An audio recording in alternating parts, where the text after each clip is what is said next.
Hello दोस्तों, good evening. कैसे उम्मीद करता हूँ आप लोग बहुत अच्छे होंगे। मैं आप लोग का एडवोकेट सुनील कुमार यादव अपने यूट्यूब चैनल में आप सबका स्वागत करता हूँ। अगर यदि आप मेरे चैनल पर नए हैं तो चैनल को सब्सक्राइब कर लीजिएगा और साथ ही बेल आइकन भी दबा लीजिएगा ताकि जब भी कानून से रिलेटेड कोई वीडियो अपलोड किया जाए सबसे पहले आपको मिले। चलिए दोस्तों, वीडियो के माध्यम से मैं आप लोग को बताऊंगा कि अगर यदि किसी व्यक्ति पर अगर मुकदमा कोई चल रहा है और वो अपने डेट पर नहीं जा रहा है, किसी कारणवश अगर यदि कहीं फंस जाता है तो अटेंड नहीं कर पाता है अपना डेट, और कोर्ट से उसके ऊपर यानी उसके नाम के ऊपर क्या आता है, अरेस्ट वारंट आ जाता है।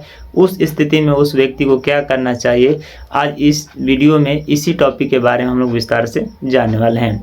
तो दोस्तों, आप लोगों से रिक्वेस्ट है कि वीडियो को पूरा लास्ट तक देखिएगा, थोड़ा भी स्किप मत कीजिएगा, अन्यथा समझ में नहीं आएगा। चलिए हमें जानते हैं कि सबसे पहले तो हमें ये जानना होगा कि वारंट कितने प्रकार के होते हैं। तो वारंट दोस्तों मैं बता देना चाहता हूँ कि 4 प्रकार का होता है, जिससे पहला होता है गिरफ्तारी वारंट, दूसरा होता है बेंच वारंट, और तीसरा होता है गवाही वारंट, और चौथा होता है जमानत वारंट। ये जितने प्रकार के वारंट मैं आपको बताया हूँ ये सब अलग अलग तरीके से काम करते हैं, जिनमें से सबसे पहला है गिरफ्तारी वारंट। इसके बारे में हम लोग इस वीडियो में अच्छा से जानेंगे। तो जिससे मान लीजिए ये तो आपको पता हो गया कि गिरफ्तारी कितने प्रकार के होते हैं। अब ये हम जानते हैं कि जब किसी व्यक्ति पर किसी प्रकार का मुकदमा चलता है किसी कोर्ट में, और वह दोनों पक्षों में जब ये केस ट्रायल हो जाता है, चलने लगता है, तो कोई एक पक्ष होता है जो किसी कारणवश कहीं फंस जाता है, अपने डेट पर नहीं जा पाता है।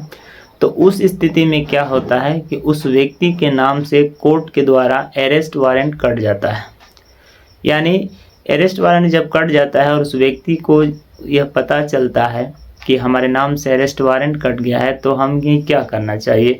तो उस स्थिति में दोस्तों वैसे व्यक्तियों को घबराना थोड़ा भी नहीं चाहिए, क्योंकि उस स्थिति में आपको धैर्य से काम लेना चाहिए।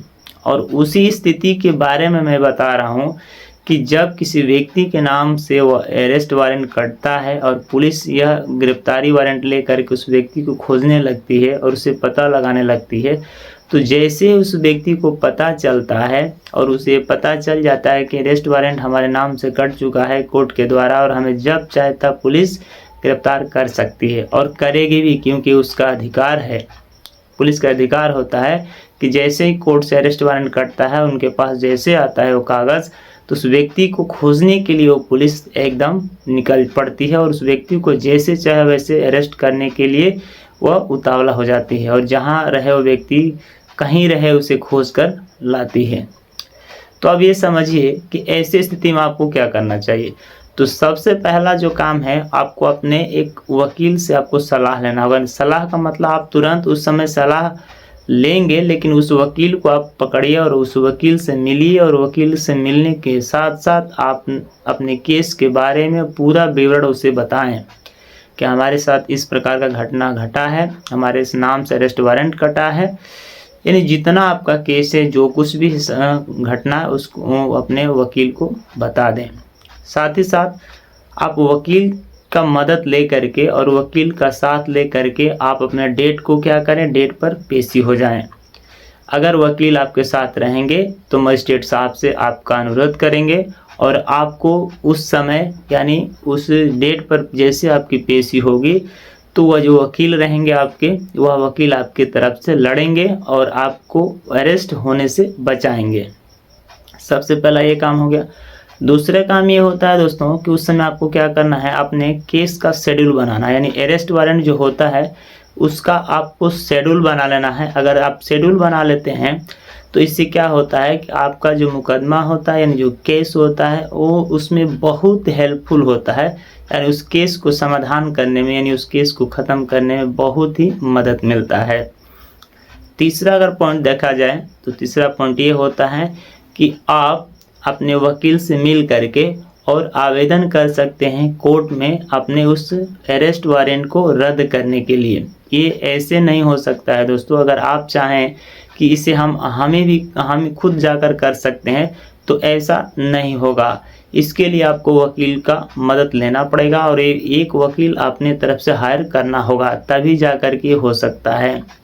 तो उस समय 3 नंबर में आपको क्या करना है कि आप एक वकील हायर कीजिए और वकील हायर करने के साथ साथ आप कोर्ट में आवेदन करा दीजिए अपने वकील साहब से कि ये जो अरेस्ट वारंट है इसे हमें रद्द करना है।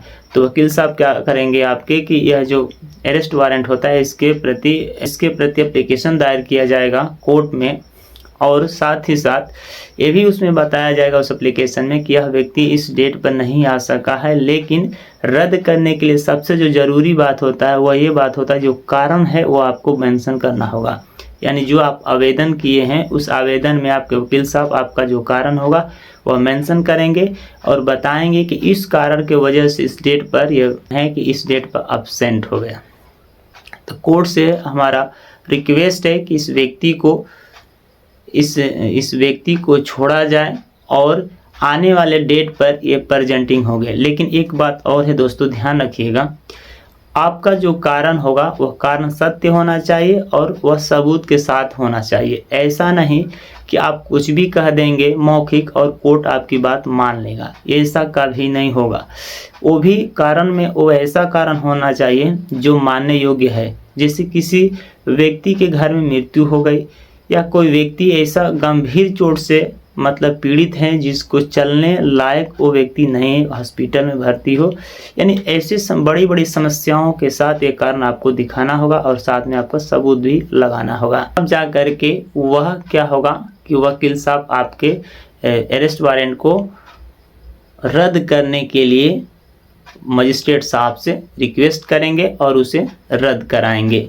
तो ये तो प्रोसेस हो गया दोस्तों कि जब अरेस्ट वारंट आता है किसी व्यक्ति के नाम से तो उसे क्या सबसे पहले काम करना चाहिए। तो ये 3 पॉइंट मैं आप लोग को बताया हूँ। अगर यदि आपके साथ भी ऐसा घटना घटता है तो इन तीनों पॉइंट्स को आप फॉलो कीजिए और आप जेल जाने से बच जाएंगे। कुछ इससे रिलेटिव और मैं बातें बताता हूँ। जिससे मान लीजिए कि जो अरेस्ट वारंट होता है इससे आपके मन में एक प्रश्न हमेशा बना रहता है कि जैसे मान लीजिए किसी व्यक्ति के नाम से अरेस्ट वारंट कट गया और वह व्यक्ति को क्या हो गया, वह व्यक्ति डेट पर प्रेजेंटिंग नहीं हुआ, यानी कोर्ट में पेश ही नहीं हुआ और बाद में उसे कोई खोज पताल नहीं, यानी कोर्ट उसे फिर छोड़ दिए। इसका मतलब ये नहीं है कि आप सोच लें कि जो आपका अरेस्ट वारंट था वो ख़त्म हो गया। वो अरेस्ट वारंट ख़त्म नहीं होगा। क्योंकि जो अरेस्ट वारंट होता है तब तक प्रभावी होता है जब तक उसे कोर्ट से रद्द कराया न जा सके। जब तक उसे आप कोर्ट से ख़त्म न करा दें तब तक उसका प्रभाव हमेशा बना रहेगा। हो सके आज नहीं 5 साल बाद 2 साल बाद वो आपको अरेस्ट पुलिस कर ही लेगी। इसीलिए अगर अरेस्ट वारंट आपके नाम से कटा है तो आप सबसे पहले उसे क्या काम करना है, आप उसे कोर्ट से जा कर के रद्द करवाएं। दूसरी बात आपको ये भी ध्यान में रखना होगा कि पुलिस जब भी किसी व्यक्ति को पकड़ेगी तो 24 घंटा के पहले यानी 24 घंटा अपने पास रखेगी, उसके बाद ही आपको कोर्ट में पेश करेगी। तो अगर यदि आप ये सोच लें कि नहीं पुलिस हमें तुरंत पकड़कर कोर्ट में लेकर चली जाएगी तो ये गलत बातें हैं। ऐसा आपको सोचने से नहीं होगा। पुलिस जब भी पकड़ती है तो अपने हिरासत में 24 घंटा रखती है, उसके बाद ही कोर्ट में पेश करती है।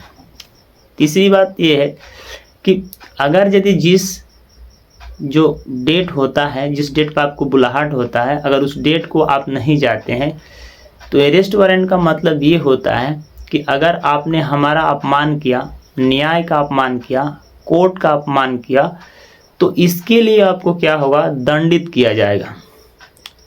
और इसीलिए आपको अरेस्ट वारंट भेजा जाता है कि आपने न्यायालय का अपमान किया, उल्लंघन किया, आपने न्यायालय का बात नहीं माना, इसीलिए आपको इसके लिए दंडित किया जाएगा। और जो प्रावधान होंगे उसमें जो सज़ा का, उस व्यक्ति को सज़ा दिया जाता है।